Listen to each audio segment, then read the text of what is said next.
Shalom shalom mahali popote pale ambapo unanitazama. Kwa majina naitwa Amy Masumbigana, ni mtangazaji wako siku ya leo. Nipo hapa katika studio kwenye kipindi chetu ambacho kinajulikana kwa jina la Familia Leo, tukiwa katika topic ya kujielezea katika heshima ndani ya familia. Na katika studio leo siko peke yangu, niko pamoja na wageni ambao ni watumishi wa Mungu. Ningependa niwakaribishe kabla tuendelee. Karibu Mama Apostle, jitambulishe. Kwa majina naitwa Nancy Forward Kayaya. Kwa majina naitwa Sabas Morris, ni mchungaji na namtumikia Mungu katika nchi yetu ya Tanzania. Ni neema kubwa sana kuwepo kwenye studio hizi za Familia Leo siku ya leo. Amen. Amen. Amen. Kama ambavyo umemsikia mtumishi wa Mungu anakuambia yupo leo akidiscuss kwenye kipindi cha Familia Leo. Sasa watumishi wa Mungu, leo tuna topic ambayo inatuambia kwamba kujielezea katika heshima ndani ya familia. Lakini kabla tujaendelea, nitaka uelezee kwa kifupi tu namna gani ambavyo unaelezea familia, namna gani ambavyo unaweza ukaelezea familia kwa ujumla, na pia namna gani ambavyo watu wanaweza waka-express mawazo yao ama wakajielezea kwenye familia. Nikianza na Apostle. Asante sana kwa nafasi hiyo. Mtazamaji, kuhusiana na familia ni msingi wa maisha ya mtu yeyote. Yes. Na sio tu mtu, kiumbe hai, kiumbe chochote kilicho hai kinakuwa na familia. Ndiyo. Yani hata kama tukienda kwenye mimea, unakuta mimea nayo ina jamaa zake. Kwa hiyo tukirudi kwa watu, unakuta familia inakuwa na baba, ndiye wa kwanza kwenye familia. Ndiyo. Then baba anampata mama. Na hapo anapatikana mtoto. Wataenda hivyo, huyu baba atakuja hawe babu, au mama atakuja kuwa bibi. Ni familia, ni namna hiyo.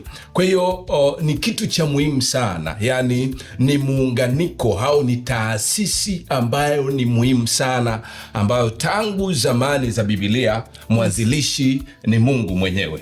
Na kutokea hapo tunakuta kwamba bado tunatakiwa kuitetea familia, na kusiwepo na mtu yeyote anayeharibu mantiki hiyo ya Mungu. Yes. Kwamba watu wakae kama ndugu. Lakini kuna mambo mengi hapa ambayo tutayagusa. Tuguse hili kwamba kutokana na swali lako kwamba mambo ambayo yanapelekea watu kujieleza, kwa namna watu wanavyotakiwa kujieleza kwenye familia. Yes. Ni mawasiliano ni kitu cha muhimu, yani ni silaha ya muhimu katika familia.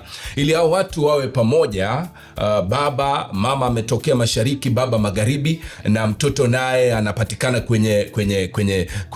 kwenye miili hao. Sasa anapatikana mtoto, hao watu wanaishi siku zote.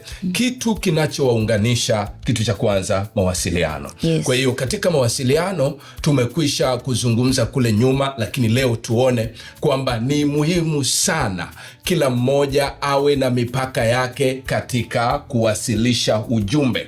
Yes. Ajue kwamba anazungumza na nani, wapi, na kwa sababu gani. Yes. Mama anapozungumza na baba anatakiwa hawe na mpaka kwamba huyu ni baba nazungumza naye, au mume. Lakini pia mume anapozungumza na mke, hawezi akazungumza na mke kama mtu ambaye amempita mashariki ya kati huko. Hapana, anazungumza na mke kama mtu special. Yes. Mtoto anapozungumza na baba, anazungumza na baba kama mtu special. Huyu anakuwa kama Mungu wa pili hivi. Very unaona? Kwa hiyo familia ikiwasilisha ujumbe au ikifanya mawasiliano kwa namna ya nidhamu, hii nidhamu inachochea maendeleo yaliyo halisi kabisa. Na hawa watu au familia hii haiwezi kazama. Nadhani umemsikia Apostle. Karibu mama, utuelezee kifupi. Familia kama tulivyozungumza hapa na mtumishi wa Mungu ameelezea vyema kabisa. Kunakuwa na baba, mama na watoto. Yes. Lakini katika familia hii inakuwa pia na watu mbalimbali, jamii iliyotuzunguka, ndugu, jamaa. Yes. Na hata marafiki. Ndio. Hii yote inakuwa ni moja pia ya familia. Yes. Kwa hiyo kunapokuwa na upendo, yani upendo ni key ambayo ni ya muhimu sana katika familia zetu. Ndio. Kwa sababu kwenye upendo huwa anasema katika Wakorinto, upendo huwa hauhesabu mabaya. Ndiyo. Upendo haubagui. Yes. Upendo haujivuni, hautakabali. Yes. Kwa hiyo ukikuta familia imejawa na upendo, basi hata mawasiliano yao yatakuwa katika upole. Yes. Tutaona katika kitabu cha Mithali 15 mstari wa 1. Hapa Suleiman anatuambia kwamba jawabu la upole hugeuza ile hasira. Yes. Lakini anasema bali neno liumizalo huchochea ghadhabu. Jawabu linapokuwa na upole lenyewe hutuliza hasira. Yes. Lakini ule unapokuwa na neno ambalo linaumiza, hili huwa linachochea ghadhabu. Yes. Kwa hiyo katika familia unapokuwa, kwa mfano unataka kumwadabisha ama kumfundisha ama kumwelekeza, iwe ni mtoto, iwe ni mke wako, iwe ni mume wako, ni lazima kuwe na neno lililojawa na upole. Yes. Kwa sababu kukaripia sio tu kwamba ndio itafanya labda upate mabadiliko. Unaweza ukamuonya mtu kwa njia ya upendo iliyojawa na upole, ili yule aweze kukuelewa na kukusikia. Ndio. Kwa sababu utakapotumia lugha mbaya, lugha chafu, na inawezekana ni kweli yuko katika makosa, lakini itachochea zaidi ghadhabu. Yes. Unapokuwa na upole, upole huleta hekima. Kristo anatuambia kwamba njoeni mjifunze kwangu, kwa sababu mimi ni mpole na mnyenyekevu wa moyo. Kwa hiyo ni kitu cha kujifunza kwamba tunatakiwa katika kuwasiliana kwetu tuwe na lugha iliyojawa na upole, upendo, na unyenyekevu. Basi katika hili tutajenga familia ambayo itakuwa na mawasiliano mazuri, bila kusahau mipaka. Mtumishi wa Mungu ameelezea, mtoto ujue nafasi yako, baba nafasi yake, mama nafasi yake, na wale wote wanaotuzunguka katika jamii. Kila mtu apewe heshima yake inayomstahiki katika mawasiliano. Topic ambayo tuko nayo leo ni namna gani ambavyo unaweza ukajielezea ili kwamba utengeneze mazingira mazuri ndani ya familia. Niko na maswali machache tu kwenu watumishi. Ndio. Ili kwamba watazamaji wetu waweze kusikia, Watanzania na dunia nzima pia iweze kuelewa familia kiundani. Ndio. Hasa kwenye masuala ya namna ya kujielezea, namna ya kuwasilisha mazungumzo. Kwa sababu sasa hivi mawasiliano imeshakuwa ni changamoto kubwa sana, especially ndani ya familia. Mama Apostle amesema kwamba familia haijengwi tu na baba, mama na watoto, lakini ameenda mbali zaidi, amesema kwamba hata watu ambao wanatuzunguka pia, wale pia nao wanatutengenezea familia. Sasa swali langu la kwanza nitaanza na Mama Apostle. Nilikuwa nataka utuambie namna gani ambavyo mtoto anaweza akajielezea, labda akajielezea kwa baba ama akajielezea kwa mama, au namna ambavyo atawasilisha mawazo yake bila kuonyesha kwamba amevuka mipaka au amekosa adabu. Tulijifunza katika vipindi vilivyopita kwamba sisi wazazi tunapaswa kuwalea watoto katika njia iwapasayo. Na katika kuwalea watoto wetu tuwape maelekezo, ni jinsi gani wanaweza kujibu, ni jinsi gani, muda gani wanaweza kuongea, na ni jinsi gani wanaweza kucommunicate. Alafu hawa watoto wanajifunza sana kutoka kwetu wazazi. Wakiona mawasiliano yetu ni ya upole, ni ya upendo, ni ya utaratibu, lazima wale watoto wataiga. Watoto hawaangalii tu kuambia usifanye hiki, usifanye hiki. Wanaona, je, mama anazungumzaje na baba? Je, mama anatuelekezaje? Baba anatuelekezaje? Kwa hiyo haya mawasiliano kwanza sisi wazazi tu tumeyajenga na kuwafundisha watoto wetu. Lakini pia tuwape nafasi ya kuwasikiliza. Mtoto hata kama amekosea, ni vyema ukampa muda wa kusikiliza. Unamwambia njoo, umekosea kitu fulani, na kwa nini umefanya hivyo? Kwa hiyo yeye umpe muda. Hata tukiangalia katika kitabu cha Yakobo, nisaidie kusoma mstari wa 19. Kila mtu na hawe mwepesi wa kusikia, bali si mwepesi wa kusema, wala kukasirika. Ndio nilikuwa namaanisha hiyo. Kwa hiyo hiki kitabu kinaonyesha ya kwamba kila mmoja unapaswa kuwa na nafasi ya kusikia zaidi. Tunapaswa kuwa wasikilizaji. Tusio waongeaji sana, na tusio wepesi wa hasira. Kwa hiyo unapopata nafasi ya kumsikiliza mtu, mtoto, mzazi, mkeo, mumeo, hapo utajua jinsi gani ya kumrekebisha. Kwa hiyo watu wengi unakuta mtu amekosea, unaanza na kumkaripia, unaanza na maneno makali, unaanza na lawama zinakuwa nyingi, lakini hujampa nafasi ya kumsikiliza. Yamkini alifanya kile kitendo akijua yuko sawa. Utakapomsikiliza nia yake na madhumuni yake ni nini, una uwezo wa kumsahihisha kabisa. Kwa hiyo tunapaswa pia hawa watoto, ili tuweze kupata mawasiliano nao mazuri, watujibu kwa heshima na adabu, tuwape muda wa kuwasikiliza. Na tunapowapa watoto muda wa kutusikiliza, ni rahisi sana sisi kujua madhaifu yao yako wapi na kuwarekebisha. Ila tunapoona hawasikii, Biblia inasema usimnyime mtoto mafimbo. Unapoona mume au mke imeshindikana kabisa, basi hapo tutatafuta njia nyingine, lakini iliyo katika amani. Sio kuongeza tatizo. Kwa sababu unapotoa maneno machafu, kauli zenye maudhi zinachochea ghadhabu. Hata kama mtu uko katika hasira, basi ile hasira inaongezeka maradufu. Kwa hiyo tunatakiwa tutafute lugha zitakazotusaidia katika kujenga na sio kubomoa zaidi. Anasema tusiwe watu wa kuongea sana, tuwe watu wa kusikiliza sana. Kwako Apostle, ulikuwa na kipi cha kutuambia siku ya leo? Nilichokuwa na jaribu kusema ni kwamba katika mawasiliano ndani ya familia ni muhimu sana mawasiliano yote yawe kwenye lugha ambayo inaleta amani. Hata kama umeambiwa kitu ambacho si kizuri, au pengine umeulizwa, kwa mfano baba ameuliza, anapaswa kujibiwa. Mama anapaswa kujibiwa. Watu waache kuendekeza hasira ambazo zinawapelekea kuzungumza maneno ambayo hayapo. Haya maneno ambayo hayapo yanatengeneza kitu ambacho si cha kimungu. Na mara nyingi matokeo yanakuwa ni mabaya kabisa. Kwa hiyo umejibiwa, ukiona anayeuliza ni nani mbele yako, jibu swali sawasawa na jinsi ulivyoulizwa. Umeulizwa leo ukitoka studio ulikuwa wapi?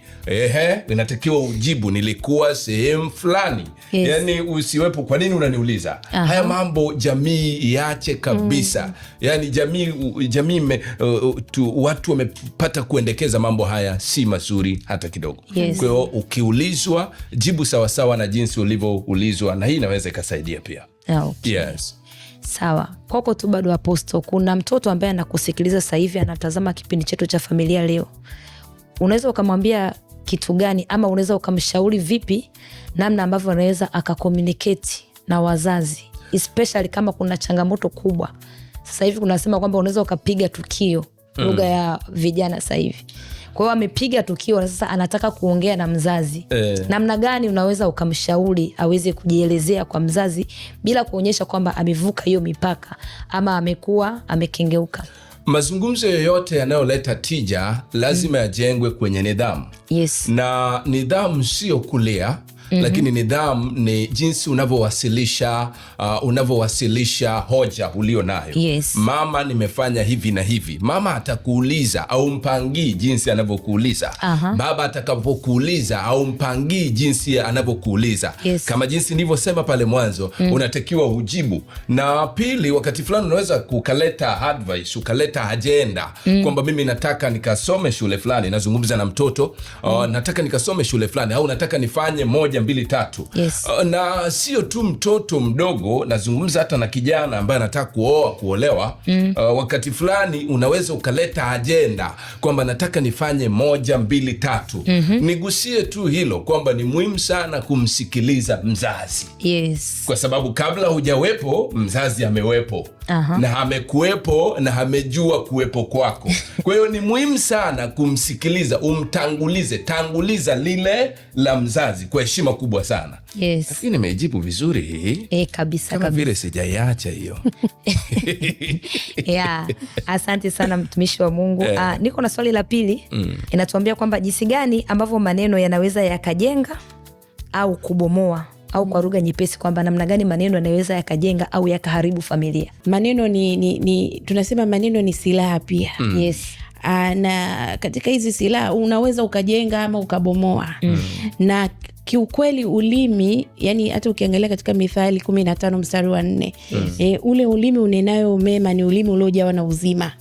Lakini ule ulimi unaotamka maneno ambayo ni mabaya, huwa ni nini? Ni uharibifu. Kwa hiyo yani chunga sana kinywa unachotamka maneno. Pale unapozungumza maneno yanaumba. Maneno yanaumba. Ndio. Kwa hiyo yani hata katika kumkaripia mtoto, maonyo unayompa mtoto, mazungumzo unaofanya na mume wako, mke wako, especially unapokuwa katika hasira. Maana hicho kipindi mtu anakuwa na ghadhabu na anaweza akatamka chochote. Kwa hiyo linda sana kinywa chako. Maneno yanaweza yakabomoa. Kuna maneno ambayo tumepata ushuhuda kabisa na ushahidi, kuna ndoa zimevunjika. Yani lile neno tu mke alivyomtamkia mume wake. Yani kila akilikumbuka mwanamume hawezi tena kurudisha ule upendo kwenye ndoa yake. Ni neno ambalo mwanamke alilitamka tu, kwa mfano alikuwa na ghadhabu. Kuna maneno ambayo watoto walitamka kwa wazazi, lakini yamewajengea laana. Kuna maneno ambayo wazazi walitamka kwa watoto wao pasi na kujua, lakini yameumba watoto wa aina ile. Kwa hiyo tulinde sana vinywa katika kuzungumza. Tumesema Kristo ni mpole na mnyenyekevu wa moyo. Kwa hiyo tuwe na maneno yenye upole na upendo. Unayempenda huwezi kumwambia maneno mabaya. Na unapokuwa na ile kujifunza katika neno, kufuata yale Kristo aliyokuwa anayatenda, basi tutakuwa wafuasi wazuri na wanafunzi wazuri wa Kristo. Tujichunge sana katika kuzungumza. Maneno yetu yawe yamejawa na hekima, adabu, heshima. Na tuhakikishe kwamba tunapozungumza tunajenga. Ukiona una hasira sana, ni vyema ukanyamaza ama ukaondoka hata lile eneo kabisa. Ukiona hapa nitazungumza vitu ambavyo vitaharibu kabisa, bora unyamaze ama ukaondoka katika lile eneo unaloona litakuletea hatari katika kuzungumza. Amen. Pastor Nancy anatuambia ukiona una hasira sana ni bora ukaenda. Ushauri mzuri sana kwa ajili ya familia. Kwako Apostle, ulikuwa na ushauri gani kwa ajili ya familia? Kuhusiana na neno alivyokuwa nasema mtumishi wa Mungu Nancy, ni kwamba ni silaha. Kwa hiyo watu watumie maneno vizuri. Ameeleza vizuri, na mimi naongezea tu kwamba mtu yeyote unapozungumza kitu chochote, unaweza ukakiumba, na ni silaha, unaweza ukabomoa au ukajenga. Sasa kwenye familia kwetu sisi, kwa mfano sisi waume sasa, sisi ambao tuna wake zetu, wanaume wanaumia sana pale ambapo mke wake amemtamkia neno baya na hana pa kulipeleka, ila matokeo yanakuja kuonekana. Matokeo lazima yaonekane. Pa kulipeleka hana. Like, unajua akina mama wao atatamka, atalia, limeisha. Anategemea mambo yatarudi nomo. Lakini kwetu sisi hakuna kulia, nimelibeba tu, nasema huyu mwanamke huyu, huyu mwanamke huyu. Kwa hiyo kila mtu ajue hilo kwamba hata hivyo pia ni muhimu kumfahamu mtu ambaye uko naye, mwanafamilia mwenzako. Ni vyema kumfahamu kwamba huyu akikasirika anafanya hivi. Nazungumza in general ili kumsaidia mtu yeyote. Baba akikasirika anaweza akafanya 1, 2, 3. Sasa atuungani na tabia ya baba, lakini tunajaribu kumweka mtu yeyote salama kwenye familia hiyo. Kwa mume wangu akikasirika, mke wangu akikasirika, anaweza akafanya hivi na hivi. Kuna mwingine anazungumza mambo ambayo hayapo. Kuna mwingine hasira inamzidi. Hatuwezi tukaisapoti hasira. Kwanza tunamnyamazisha huyo mwenye hasira kwamba hasira kifuani kwa mpumbavu. Lakini ikisha kutokea ili uwe salama, ni muhimu sana afadhali mmoja anyamaze kama jinsi mtumishi wa Mungu alivyosema, au uondoke eneo hilo, na unaporudi na maneno ambayo yana mantiki ya kumaliza ugomvi au mabishano yaliyokuwepo pale awali. Hii inaweza ikasaidia familia ikaenda kesho na kesho kutwa, watu wakaamka nyumba moja. Asante. Amen. Tunaenda break kidogo, alafu baadaye nitakuwa na mgeni mwingine tukiendelea kwenye kipindi chetu cha Familia Leo, maisha halisi, majadiliano halisi.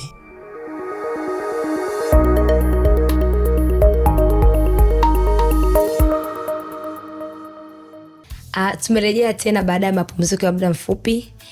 kwenye kipindi chetu cha familia leo, na tuna mgeni tena mwingine. Ningependa kabla hatujaendelea niweze kumkaribisha. Karibu Apostle. Asante sana. Nadhani mmemwona mgeni wangu. Apostle, karibu. Na tulikuwa tunaendelea na topic ya namna gani ambavyo tunaweza tukajielezea kwa heshima ndani ya familia.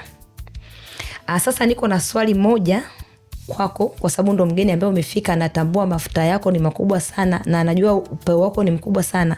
Nilikuwa nataka unisaidie kuwaelezea watazamaji wetu siku ya leo kwamba namna gani ambavyo wazazi wanaweza kuwa mfano bora wa mawasiliano ya hekima kwa watoto.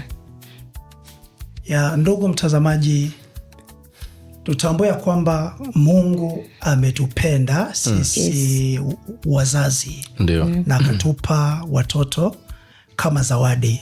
Yes. Na hizi zawadi huwa zinatunzwa. Huwezi ukapewa zawadi tu alafu ukakuta umeitupa ovyo. Hata yule aliyekupa zawadi anaweza kasema huyu hafai tena. Ndio. Kwa hiyo lazima ile zawadi itunzwe, na mojawapo ya utunzaji ni kuwa na mawasiliano mazuri na watoto wako. Yes. Na utawezaje kuwa na mawasiliano mazuri na watoto wako? Ni pale ambapo utajenga tabia ya kukaa pamoja mezani. Yes. Pale ndipo utakuwa labda unauliza mtoto huyo, wewe unaendeleaje? Wewe unaendeleaje? Unawasikiliza. Pale watakuwa na kuletea hoja mbalimbali. Yes. Na kwa sababu hiyo utakuwa unajibu hoja moja kutokana na yale mazungumzo ambayo umeyasikia kutoka kwao. Dunia sasa hivi tumeanza kukutana na changamoto nyingi sana, especially kwa wazazi. Kuna tabia ambazo mzazi anaweza akazionyesha mbele ya mtoto, na zile tabia zinakuwa zinamuaffect ama zinamuharibu kisaikolojia yule mtoto tangia anavyokuwa mdogo. Kwa hiyo mwisho wa siku kwamba unakutana kwamba kwenye mazingira ambayo watoto wale wanakuja kukua, wanakuja kuwa changamoto kubwa sana. Sasa nilitaka utuelezee kwa undani kidogo, na kama utapenda uingie kwenye Biblia kidogo tu, utuelezee namna gani ambavyo mzazi anatakiwa asimame kama mfano bora wa kuigwa. Kitabia, kimwenendo, ili kwamba jinsi ambavyo anajipresent mbele ya mtoto, ile tabia ianze kumjenga mtoto tangiwa akiwa yuko chini. Yeah. Ndugu mtazamaji, ni kwamba usipojenga ufa, yes, utabomoa nyumba. Yeah. Wanasema utajenga ukuta. Kwa ni lazima katika kuishi kwako uangalie usiwe na ufa. Yes. Na ufa ni upi ambao nauzungumzia? Kwa mfano unakuja umelewa, na unapokuwa umelewa, unakuja una maneno machafu mbele ya watoto.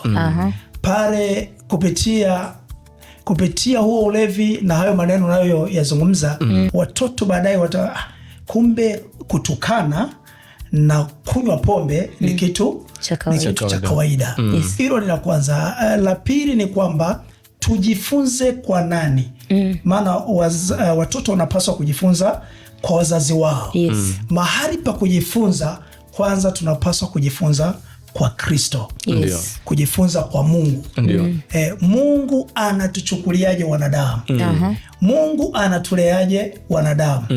Mungu anatuonyaje sisi wanadamu aliotuumba? Yes. Mungu anatupaje adhabu pale ambapo sisi tunakosea? Na nikianza kwenye ile adhabu, unaweza ukaona ameweka mwishoni. Ameweka mwishoni adhabu ile ya milele.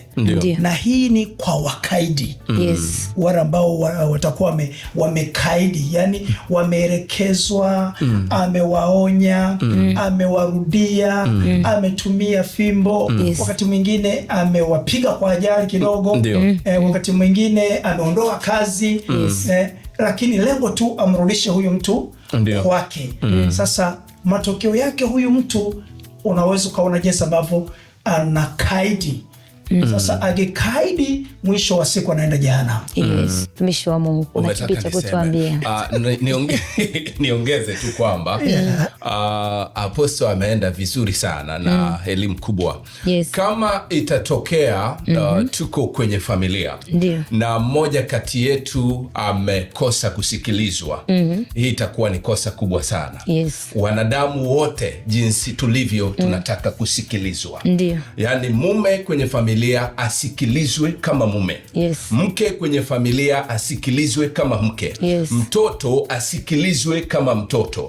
Mume anaposikilizwa kama mume, basi nafasi yake, kiti chake kiko pale. Kama hatasikilizwa kama mume, atatafuta mwingine wa kumsikiliza kama mume. Elewa hilo. Na kama hatasikilizwa mke kama mke, atatafuta namna, ataacha Biblia pembeni, ataacha msaafu pembeni, atatafuta namna isemu asikilizwe kama mke. Mtoto kama hatasikilizwa kama mtoto, kwamba huyu ni baba yangu na nimejieleza kwake, nahitaji hichi na hichi na hichi. Sasa nazungumzia haki, kwamba huyu mtoto ana haki, huyu mke ana haki, huyu mume ana haki. Alafu asikilizwi akapuuziwa. Ndio unaona sasa dawati la jinsia, jeshi la polisi wamechukua nafasi. Mzazi anaitwa, huyu mtoto hajaenda shule, unakuta hajasikilizwa. Kwa hiyo ni muhimu sana tukiwa kwenye familia zetu, kila mmoja awe msikivu kwa watu wanaomhusu, lakini pia yule ambaye anahusika na jukumu atekeleze lililo jukumu lake sawa na jinsi Mungu alivyotoa nafasi. Asante. Nadhani umewasikia watumishi wa Mungu na wageni wangu ambao tulikuwa nao leo studio. Mpaka wakati mwingine, Mungu aendelee kukubariki na usikose kutufuata tena kwa wakati mwingine. Amen.